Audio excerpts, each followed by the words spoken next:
സുഖമല്ലേ എന്നൊന്നും ചോദിക്കുന്നില്ല. കാരണം 2 ദിവസങ്ങളായിട്ട് നമ്മൾ നല്ല സുഖകരമായുള്ള ഒരു കണ്ടീഷനിലൂടെയല്ല, ഒരു സിറ്റുവേഷനിലൂടെയല്ല നമ്മൾ അങ്ങോട്ട് കടന്നു പോകുന്നതെന്നറിയാം.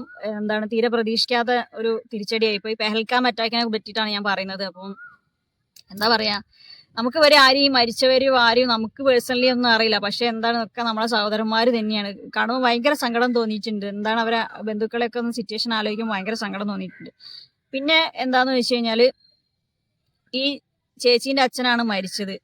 കൊച്ചിയിലുള്ള ആ ചേച്ചീന്റെ അച്ഛനാണ് മരിച്ചത്. എന്നിട്ട് അവര് വളരെ ബോൾഡായിട്ട് മറുപടി കൊടുത്തോണ്ടിരിക്കുന്ന മീഡിയാസിന് ഇവര് മറുപടി കൊടുത്തോണ്ടിരിക്കുന്ന വീഡിയോന്റെ അടിയിൽ പല രീതിയിലുള്ള കമന്റുകളും വരുന്നുണ്ട്.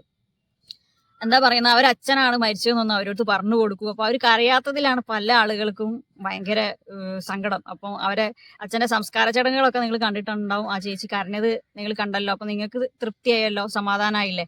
അപ്പോൾ എന്താന്ന് വെച്ച് കഴിഞ്ഞാൽ എല്ലാവർക്കും ഉള്ളിൽ സങ്കടം ഉണ്ടാവും. പലവരും അത് പല രീതിയിലായിരിക്കും ഹാൻഡിൽ ചെയ്യുക. ഓരോരുത്തരും ഓരോ രീതിയിലായിരിക്കും ഹാൻഡിൽ ചെയ്യുക. പക്ഷെ ആ ചേച്ചി ആ സിറ്റുവേഷൻ ഹാൻഡിൽ ചെയ്തത് എത്ര അപ്രീഷിയേറ്റ് ചെയ്താലും മതിയാവില്ല. ധൈര്യപൂർവ്വം എന്തൊരു ബോൾഡായിട്ട് ആ ചേച്ചി സിറ്റുവേഷൻ ഹാൻഡിൽ ചെയ്ത് നമ്മളൊക്കെ ആണെന്നുണ്ടെങ്കിൽ എന്തായിരിക്കും സ്ഥിതി എന്നാണ് ഞാൻ ആലോചിക്കുന്നത്. ചിലപ്പം ധൈര്യം വരികയായിരിക്കും, പറയാൻ പറ്റില്ല എങ്ങനെയാന്നുള്ളത്. പക്ഷെ എന്നാലും ഞാൻ പറയാം, ചേച്ചി സംസാരമൊക്കെ ഭയങ്കര അപ്രീഷിയേറ്റ് ചെയ്യേണ്ട ഒന്ന് തന്നെയാണ് കേട്ടോ. അത്രയും ഒരു സിറ്റുവേഷനിൽ വന്നിട്ട് കാര്യങ്ങളൊക്കെ അത്രയും ഇതായിട്ട് പറയുന്നു. അപ്പോൾ നിങ്ങൾ ഇങ്ങനെയൊക്കെ കമന്റ് അടിക്കുമ്പോൾ എന്തൊരു ആറ്റിറ്റ്യൂഡുള്ള ആളുകളാണ് നിങ്ങൾ എന്നാണ് ഞാൻ ചോദിക്കുന്നത്. ഇപ്പോൾ ഈ പലവരും പിന്നെ മതത്തിന്റെ പേര് പറഞ്ഞ് ഇപ്പോഴും വെറുതെ ഇങ്ങനെ ഇവിടെ കിടന്ന് അങ്ങോട്ടും ഇങ്ങോട്ടും വെറുതെ കമന്റ് അടിച്ച് ഇതാവുകയാണ്.